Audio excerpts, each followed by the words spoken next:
BTech, BBA మరియు MBA కోర్సులు 15+ years experience ఫ్యాకల్టీతో పాటు placement guarantee. Kishkinda university, Ballari. Operation Sindoor కొనసాగుతుందని భారత ప్రభుత్వం ప్రకటించిన తర్వాత పాకిస్తాన్లో పరిస్థితులు ఎలా ఉన్నాయి? ఎవరు ఊహించని స్థాయిలో దాడులు జరుగుతున్నాయి. అంతర్జాతీయ సరిహద్దుని దాటి భారత్ దాడులకు పాల్పడుతుందనేటువంటి మాట వినిపిస్తుంది. అలానే ఎయిర్ డిఫెన్స్ సిస్టమ్స్ అన్నీ కూడా ఒక్కొక్కటిగా పాకిస్తాన్కి సంబంధించినవి కొలాప్స్ అవుతున్నాయి.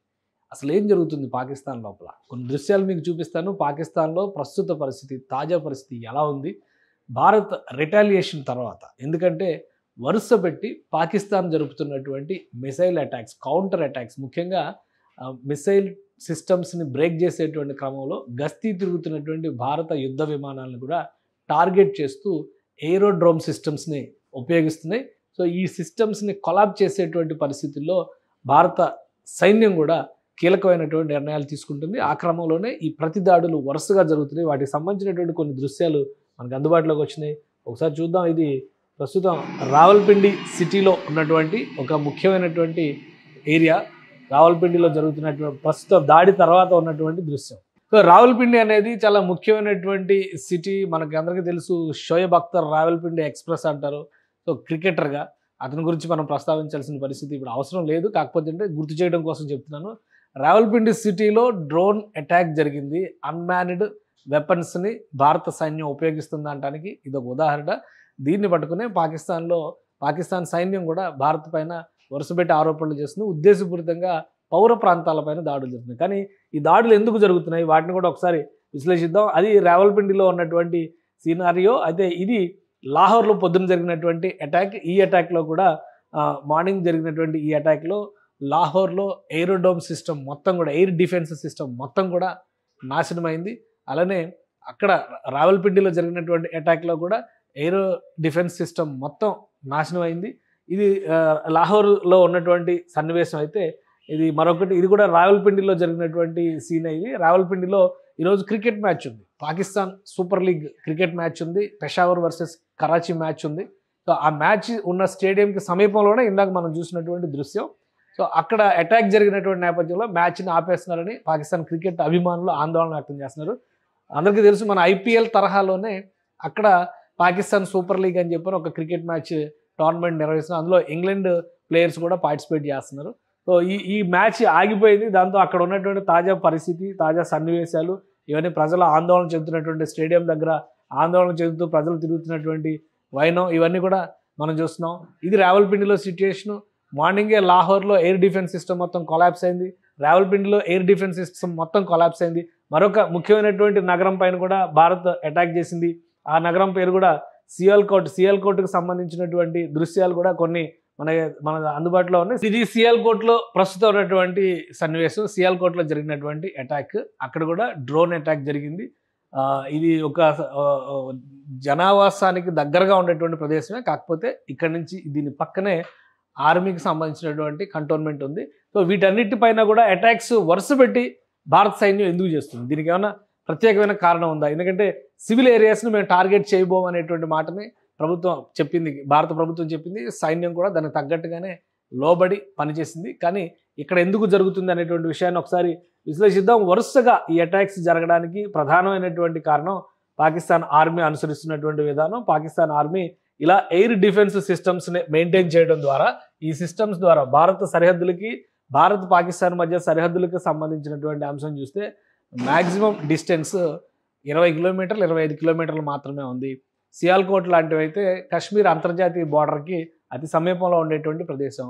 అలానే లాహోర్ 27 కిలోమీటర్ల డిస్టెన్స్లో మాత్రమే ఉంది.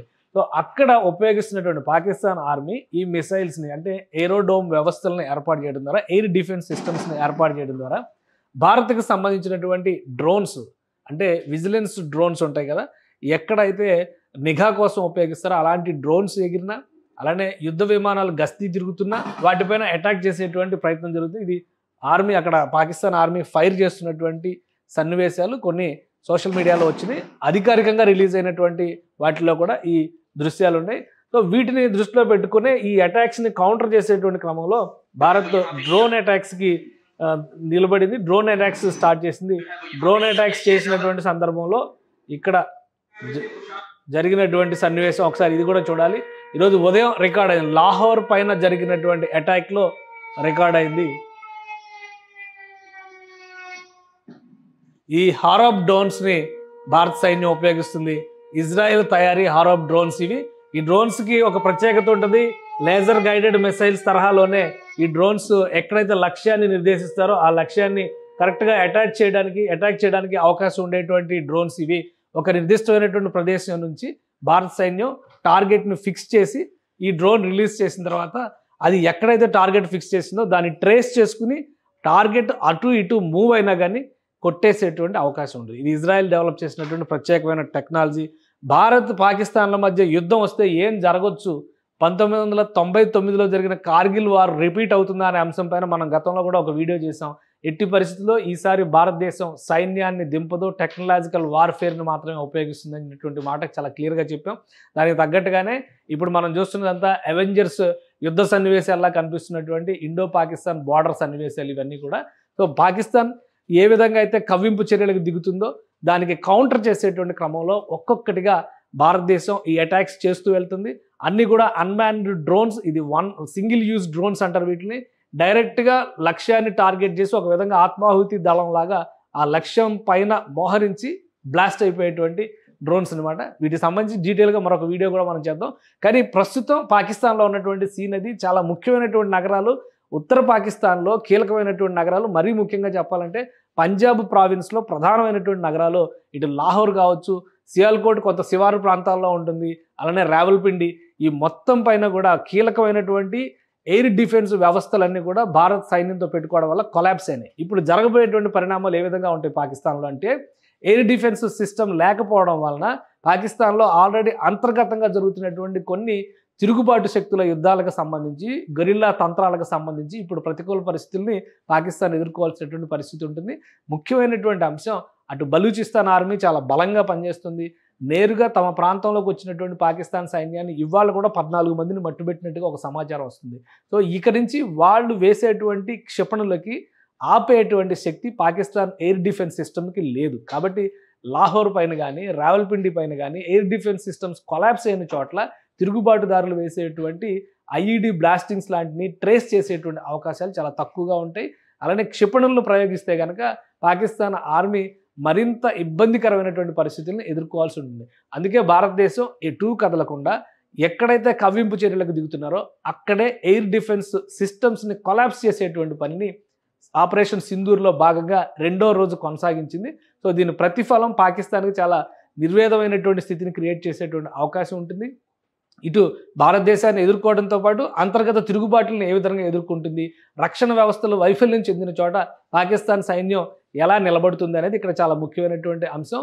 మరీ ముఖ్యంగా ఆజాద్ కాశ్మీర్ అని చెబుతున్నటువంటి ప్రాంతంలో విపరీతమైనటువంటి తిరుగుబాటు ధోరణి తీసుకొచ్చేటువంటి ప్రయత్నం చేస్తుంది. స్వాతంత్ర సమరయోధులు చనిపోయినట్టుగా వారి శవాలు ఊరేగింపు చేస్తూ టెర్రరిస్టులకు సంబంధించి ఒక ఊరేగింపు కార్యక్రమాలను ఒకవైపు నిర్వహిస్తుంది. అంటే ఎమోషన్స్ని, భావోద్వేగాలు రెచ్చగొట్టేటువంటి ప్రయత్నం ఒకవైపు చేస్తుంది. మరోవైపు నుంచి చూస్తే కనుక ఆర్మీ దగ్గర ఆయుధాలు లేకపోయినా కానీ మాటలతో ఆత్మవిశ్వాసం నింపేటువంటి ప్రయత్నం చేస్తుంది. ఇక చైనా ముందు మోకరిల్లింది. చైనా ఇన్వాల్వ్మెంట్ ఇందులో ఎంతవరకు ఉంటుంది అనేది వేచి చూడాలి. భారతదేశం కూడా ఈ అంశాలన్నింటినీ కూడా నిశ్చితంగా పరిశీలిస్తుంది. ఇదే క్రమంలో దౌత్యపరమైనటువంటి అంశాలపైన భారత్ ఎక్కువగా ఫోకస్ పెట్టింది. ఇప్పటికే కీలకమైనటువంటి, అంటే అరబ్ వరల్డ్లో కీలకమైనటువంటి దేశాలుగా ఉన్నటువంటి దేశాధినేతల్ని భారత్కి ఆహ్వానించారు. వారితో సంప్రదింపులు జరపడం ద్వారా అసలు జరుగుతున్నటువంటి రావణ కాష్టంగా రగులుతున్నటువంటి కాశ్మీర్ సమస్యకి పరిష్కారం ఏ విధంగా తీసుకురావాలి, అలానే ఇండియా పాకిస్తాన్ మధ్య రాజుకున్నటువంటి ఈ చిచ్చులో మూడో పక్షం జోక్యం చేసుకోకుండా ఏం చేయాలనేటువంటి అంశం పైన ఇప్పుడు మంత్రాంగం నడిపే పరిస్థితిలో ఆ ప్రభుత్వం, ముఖ్యంగా నరేంద్ర మోడీ ఆధ్వర్యంలో ఉన్నటువంటి టీమ్స్ అన్నీ కూడా వర్క్ చేస్తున్నాయి. ఆపరేషన్ సింధూర్ 2వ రోజు పాకిస్తాన్కి చుక్కలు చూపించింది. కవ్వింపు చర్యల్ని తగ్గించుకుంటుందా లేదా మళ్ళీ మిడిసిపడుతుందా అనేది వేచి చూడాలి. సుమన్ టీవీలో మీ పర్సనల్ అండ్ బిజినెస్ ప్రమోషన్స్ కోసం కింది నెంబర్కి కాంటాక్ట్ చేయండి.